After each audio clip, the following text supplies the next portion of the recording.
Oh, what the heck. Oh, what's going on? Goons and mutants. Goons that you can see that I'm in front of a... Good morning, goons and mutants. I'm actually squatting. Let's just be real. I'm squatting in front of a early 90s Peavey product. And you can tell by the texture of this Tolex. Isn't that lovely? So let's dig inside the chassis of this VTM 120. This thing's a bit of a monster, isn't it? Rhetorical question. A rhetorical question indeed. Let's get this going. An incredibly big lift getting this thing up on this chassis, and it looks like these screws are a bit crooked. Just be super careful with this so we don't get any kind of damage. There we go. Slow and steady wins the race.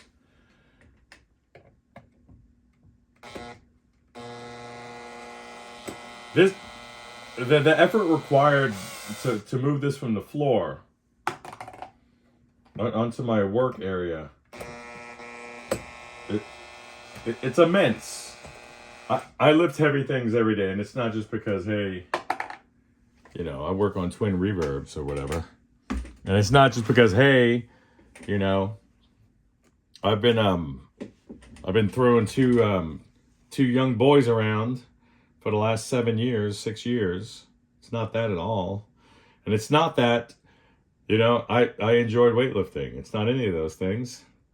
It's all those things combined. And even in spite of that, I'm going to tell you right now, this is one heavy son of a bitch. It just is.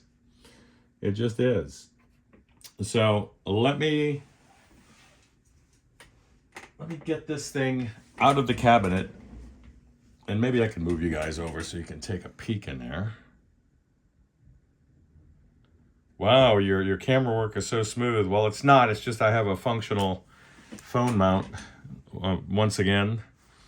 You can see the quad of JJ 6L6 GCs there. Good for a total of, well, a perceived 120 watt output. Is that before or after clipping? I'm not going to tell you that. I'm not getting that granular into this. I will not be throwing this on the scope to measure output. Let's just say it's 120 watts. Because that's what James Brown said. And whatever James Brown said is good by me. So, Silvio, I like what you did with the place. I like that you put these little caps there at 1/4 inches.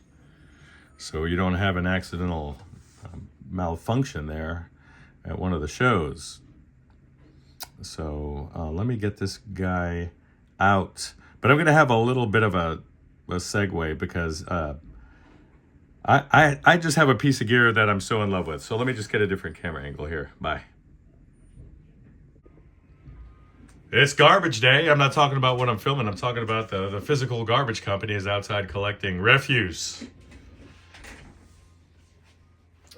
This B&K Precision 1405 is probably one of my favorite all-time scopes. And it's not a novelty thing. It's useful. It's tiny. It's just so little. That's like a 3-inch screen there. The CRT is 3 inches in diameter. It takes quite a bit longer to warm up than my Tektronix 453 does. But this little guy produces an incredibly beautiful and sharp trace. It's lovely. But unlike the other two scopes that I use, I have a larger leader LBO 513A, and obviously the aforementioned 453 that is my favorite all-time scope. This little guy is incredibly sensitive to magnetic fields, and what I mean by that is it'll disturb the orientation of the trace. So I'm constantly, if I move this thing from one desk to another, I'm going to have to realign the CRT to line up with the graticule there. So, but it's a labor of love. I love this little guy. And you know what? It does the Lisa Ju patterns like nothing else does. It's a beautiful little guy. Are there issues? Yeah, of course there are some issues because she needs... I did a light restoration, but she really just needs a full cap job. There's a little bit of noise present there on the trace. And the one of the biggest issues I'm having right now is just more aesthetic than it is functional. There's a bit of the retrace that's visible. So for you guys that don't know, you can imagine like there's an electron beam gun back there that's firing at a phosphorus coating on the CRT screen, which is lighting it up. And then what you'll have like a dwell time spec. You know, how long will the phosphorus stay illuminated once the beam is off of it, and that will sort of determine how smooth and linear the presentation is on the CRT, in most regards, that is. And so what you'll have is the beam just writing. It'll write, and then when it kicks back over to start writing again, this one is showing a bit of the trail as it moves, as the electron gun sort of moves over or has that deflection. It's showing what they call like retrace. So I need to get to the bottom of that. It's just something that's a little annoying. Like you'll see a connecting line from one side of the sine wave to the next.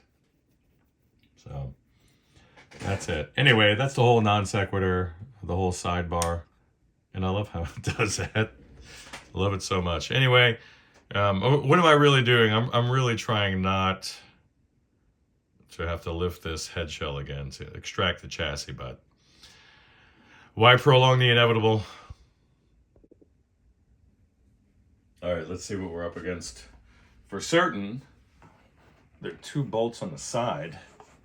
What about the bottom? So unless the feet themselves are acting as a pass-through for a chassis mounting bolt, I've just got 2.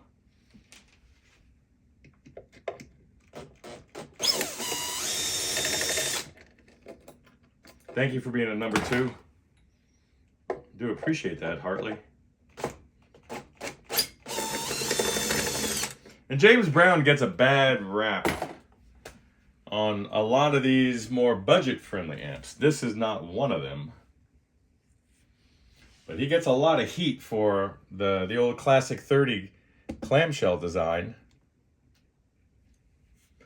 And limitations that were imposed upon him, not by himself. You give an engineer free reign, and then you end up with a Tektronix type build. You give an engineer unlimited budget, you're getting an amazing piece of equipment.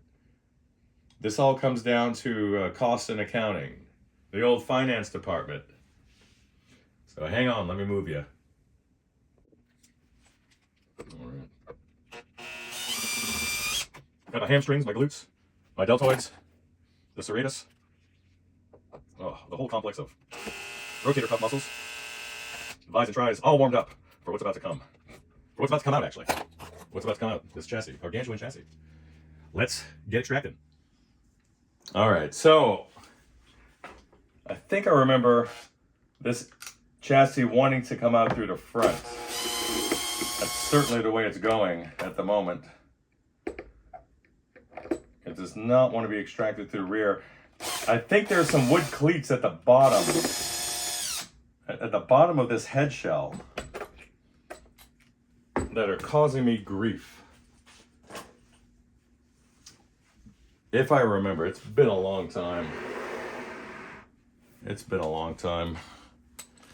Let's get this front panel off. There we go, Nice and easy. Nice and easy. All right, now let's see what's up.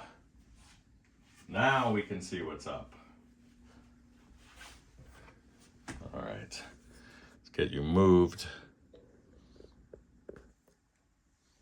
You could watch me sweat.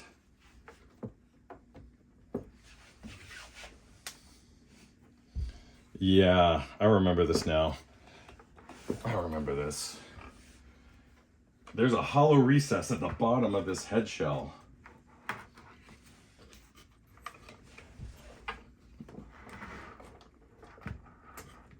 Here we go. There we go. That's how she wants it. That's how baby wants it. Why the gap? Profanity. Lots of profanity. All right. I'm already down a finger.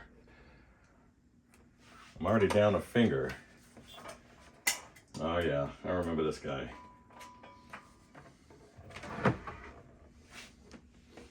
I remember you.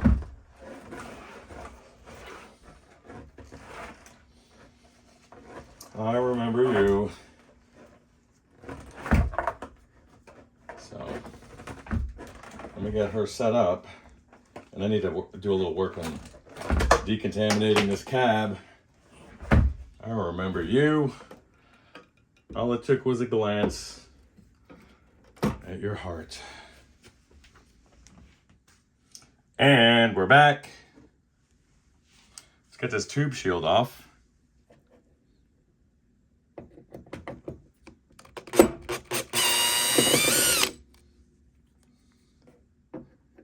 Silvio, even though there's no issue here, I'm still going to do the full service since she's in the shop. That means I'm going to go through these sockets and the whole thing. Since you got her in here.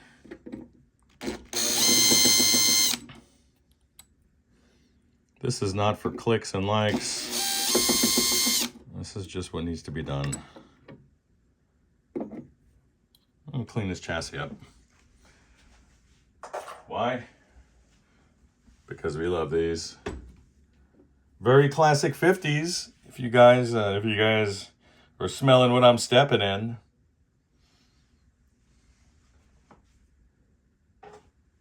It's that uniform approach that Peavey takes. And I believe I owe you some thread pitch on until recent times previously mysterious and unknown cover that goes over the response mod dip switches. Super cool. And Silvio, what I was referring to earlier this morning, I know that you want a distinct clean and overdrive channel. So what I was thinking when I was texting you was, since these are essentially on-off switches, some of this can be thrown around back and assigned to a foot switch. All right, what am I doing? Well, let's talk about what I'm not doing. Did we inadvertently discover the thread pitch? No, we didn't. All right, we're just gonna clean this old chassis up. Just a touch.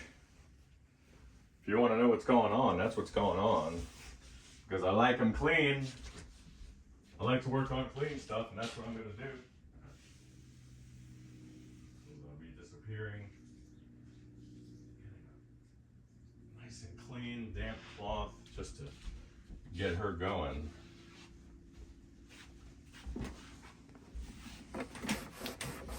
Oh, Mississippi.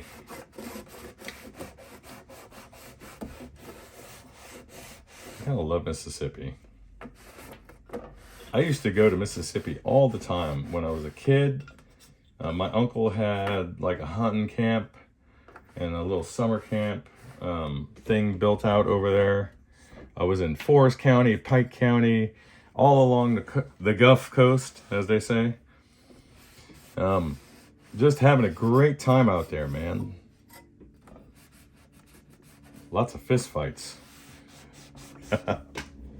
Lots of fist fights in Mississippi for some reason. Not sure why. I used to love being called a oh, I'm starting to curse. I'm reverting back to my roots. I used to love being called a city slicker or city folk when my neighbors had their boats in their front yards. My neighbors destroyed the grass in their front yards because they parked their trucks and boats. The things that were most important to them were in their front yard. I grew up as a redneck, but it's just funny to have the critical judgment of other rednecks that I wasn't redneck enough. Well, you know what the Russians say. Tough tits. But I do like Mississippi. I like the people there. I like the fishing there. I like the hunting there. The whole thing. I like the whole thing over there. Just a different feel. I used to really appreciate being able to just drive next door and being able to steep myself into a different culture, different feel. Like it. I kind of miss that. As that thing slowly dries, I really just miss the thing. Let's get the faceplate. If this was another day, Silvio, if this was another restoration, then I would be tumbling these bits of hardware around the jacks to get the corrosion off, or just replacing it. But the jacks, the barrels of the jacks are plastic, so I don't want to disturb that at all.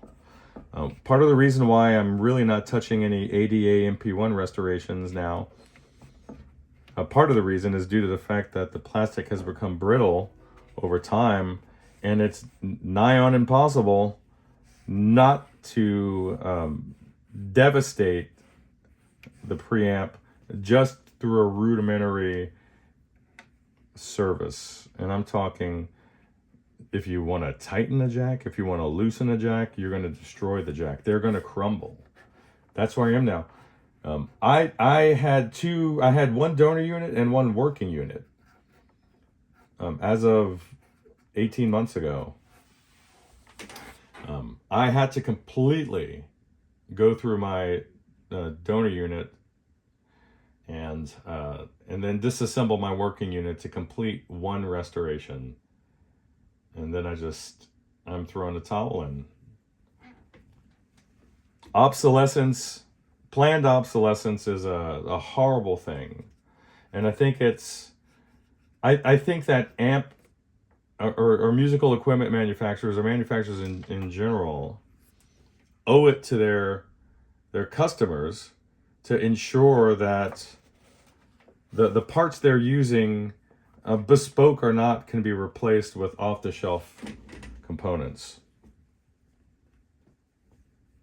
There's nothing else that does what the MP1 does. The MP2 doesn't do it. The 88 pedal doesn't. The MP1 pedal doesn't do it. That's for sure. Nothing else does it. That's it.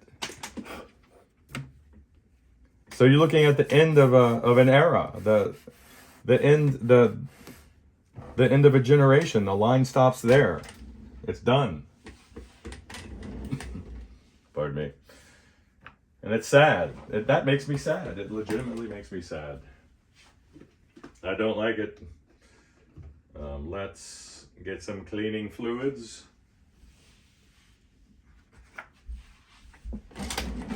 Stop looking at my butt. And I'll have some of this electronic cleaner soaking on the tube sockets, and then I'll come back later and then re-wet them and give them a nice little scrub-a-dub. All right, let's get on the other side of the chassis. That's why you guys are here. And here's the business end of this chassis. There's your typical Peavey fare, as you can see. Oh, there are things that I want to do to this, Silvio, but we'll save that for another day. See that? This, underneath this plate, that's where your inputs are. Your preamp side, you have your effects loops there. And then there's that little interesting response modification dip switch bank there.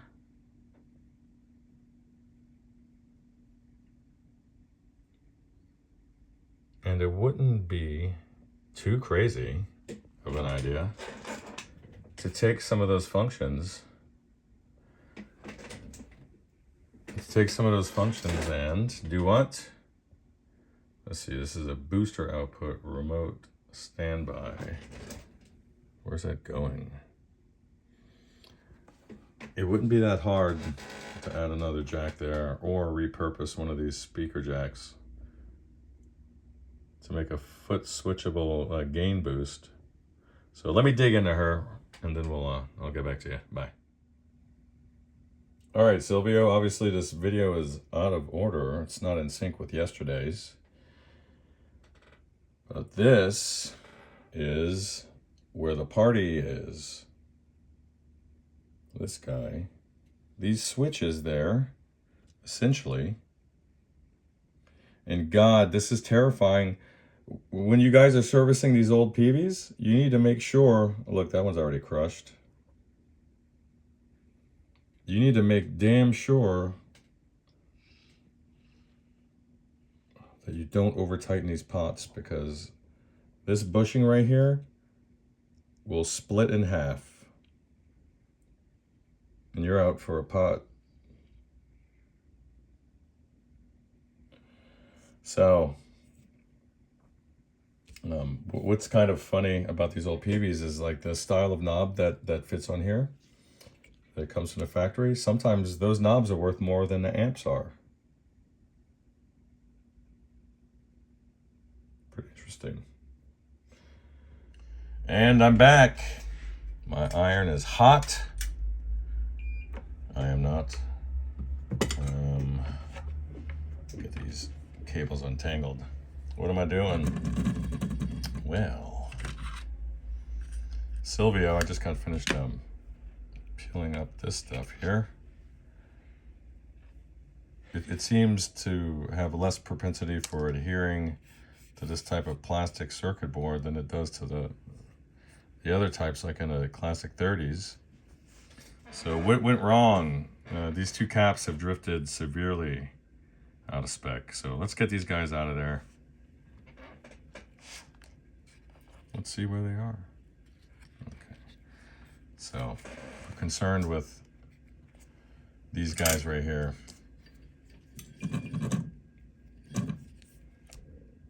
What am I doing? I'm gonna tend the tip here. Hot and fast. That's how you want it.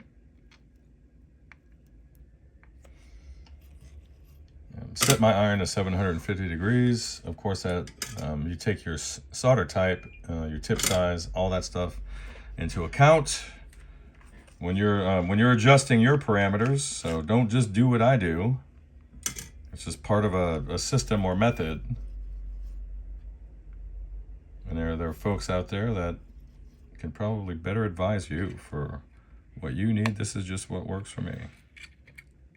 That's all there is to it.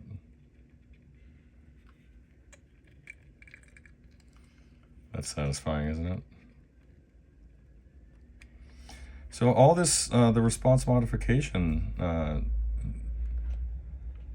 all that little inline package does is what? All it does is switch components in and out.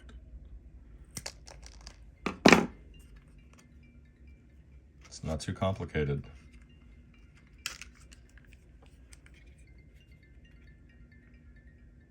All right. Lovely. There we go. What about you? Who's calling me? Don't call me. Don't call me.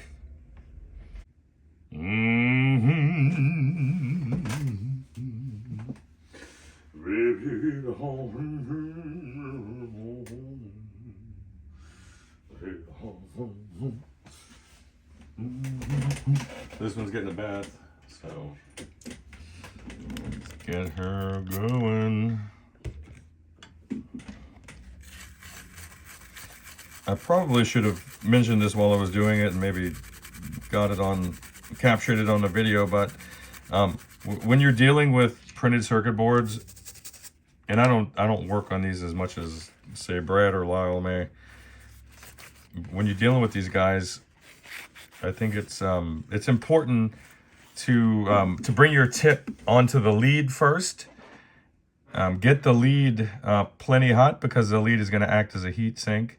And if you approach it the opposite way, where you put your tip onto the trace itself, you don't want the trace acting as a heat sink, because then it's going to vaporize that adhesive and peel up that trace or the solder pad. But that's it. So here we go. And we're all set. I'm going to put a little dab of silicone or silicone. I always get those two confused. So hold these cats in there. You're using the wrong lead orientation. You may say, well, that's just the reality of the way things are going with components these days. I don't have a 1 or 10 microfarad cap in the other arrangement. So that's it. Let me get these pots, jacks, and this little dip switch cleaned up, and then we'll be good to go. All right, now we got her steeping in some isopropyl alcohol. I'm going to run through and work these little switches.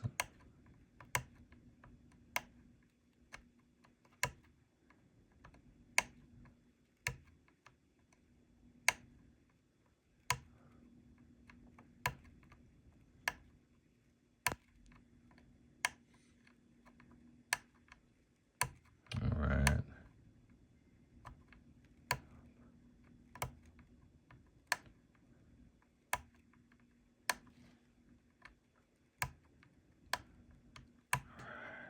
And awesome. Let me give her another little spritz to and fro. In here.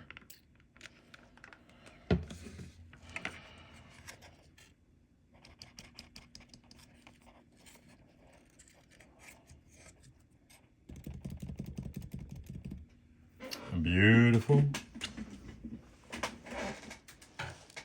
Let's speed dry this.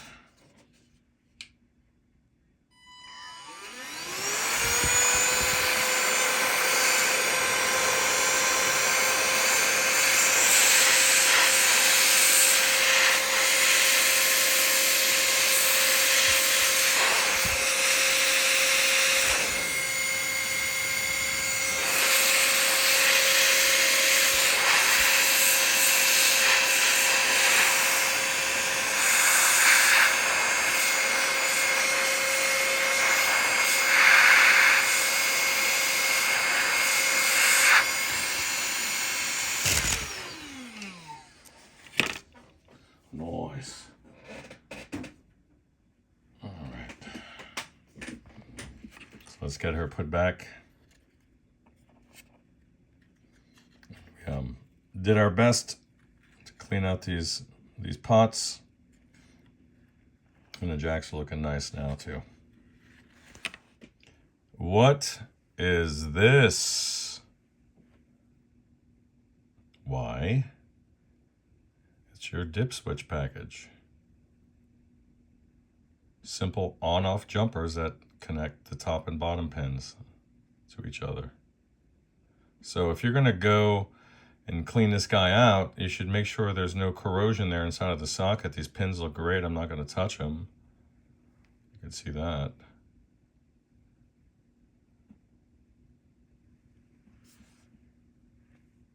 So you want to make sure that this guy is clean. because this is problematic for these.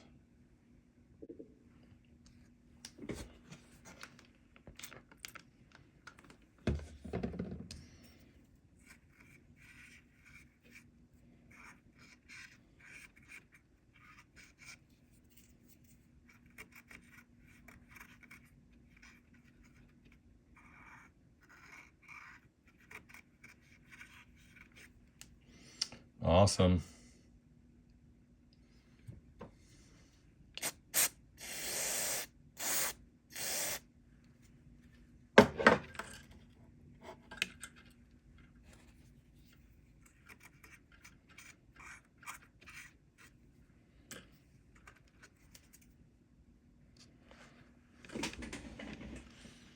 So we'll go through and carefully reseat this.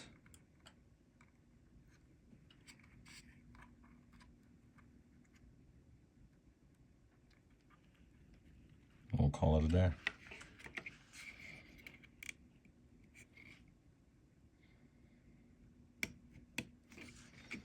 There. Again, this is highly problematic on this series and other amps that utilize a socketed dip switch array. And you want to make sure that you're not just cleaning the switch contacts, but you're also cleaning the seating surfaces or the mating surfaces as well. All right, Silvio, so this is the gross part of your, this is the gross part of the job. That's okay. I'm going to take some 1800 grit and a flexible sanding block. This is micro mesh. It's used in the aerospace industry to ensure the optical clarity of like airplane windows and things like that.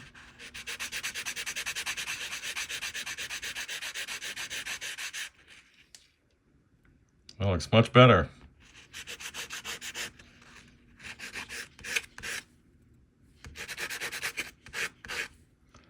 I'm not gonna get it out all out, but it's gonna make a difference. It's gonna make a really big difference.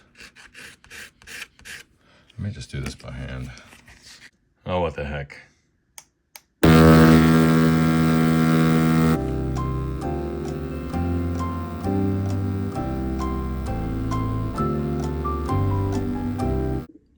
All right, so the ultrasonic cleaning went pretty well.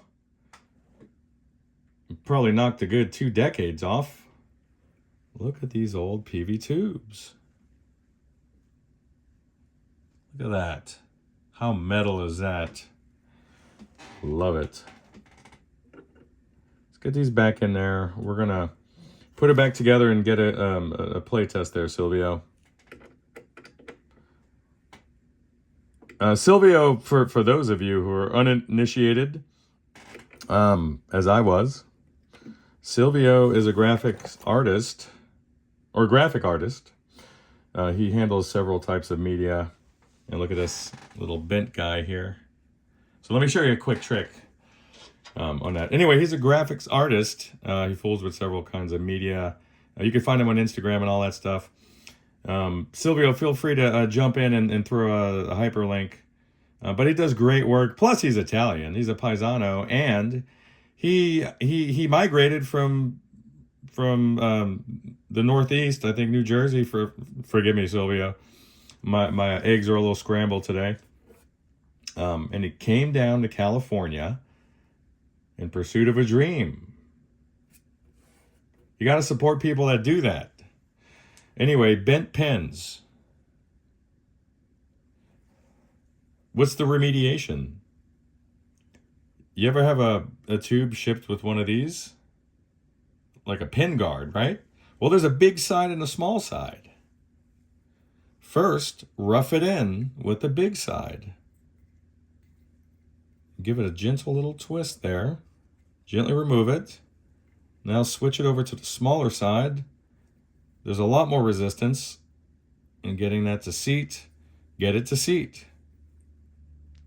Give it a little twist and then gently pull it off, and then much better. It's not going to stress out your tube sockets. You don't want a guy like me having to charge it a retention these if you don't have to. This guy is good. This guy is good. I'm just gonna slap that one in there too. So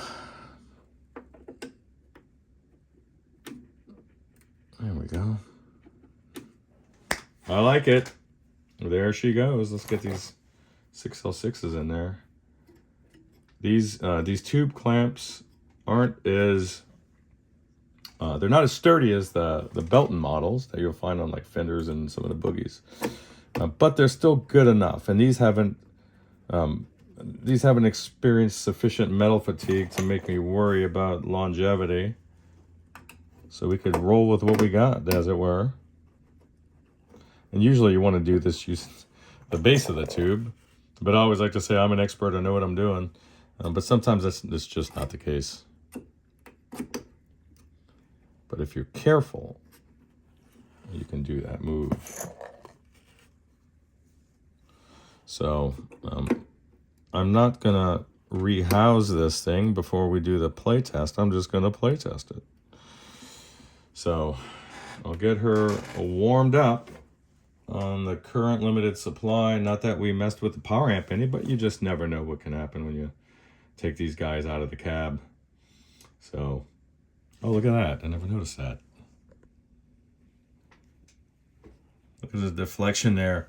So I guess she was upside down at some point during a shipping or some traumatic event, though there's no evidence of trauma to the cab, so this must have happened in transit. But it's not hard for a massive set of iron like this to disrupt what is arguably an incredibly thick mounting plate. My God, this is super. Peavey, good job. God, Peavey. God awful loud, but I hope it comes through.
tubes are a little microphonic.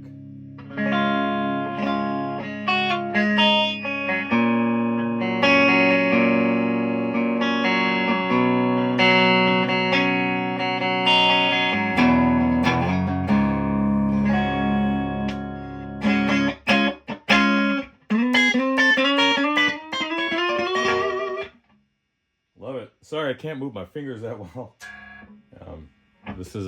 This is all I could bend my fret hand's index finger. So bye-bye complex chords and lead work, but at least I can still do a little sample. Just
that's it. Let's get her rehoused and wrap her up.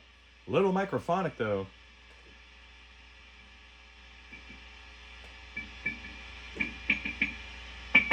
Whoa, mama. She wants to run away. See? Just tickle her. Just tickle it. Just tickle it. Tickle it.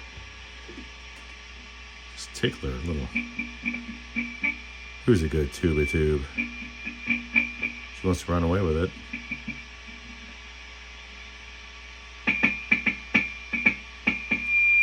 There she goes. Anyway, you're not noticing that with her assembled because there's quite a long and tight damper installed into the cage, so you're not going to notice that. But anyway, that's something you can do without me charging you to do it. Hope this finds you well. Bye-bye.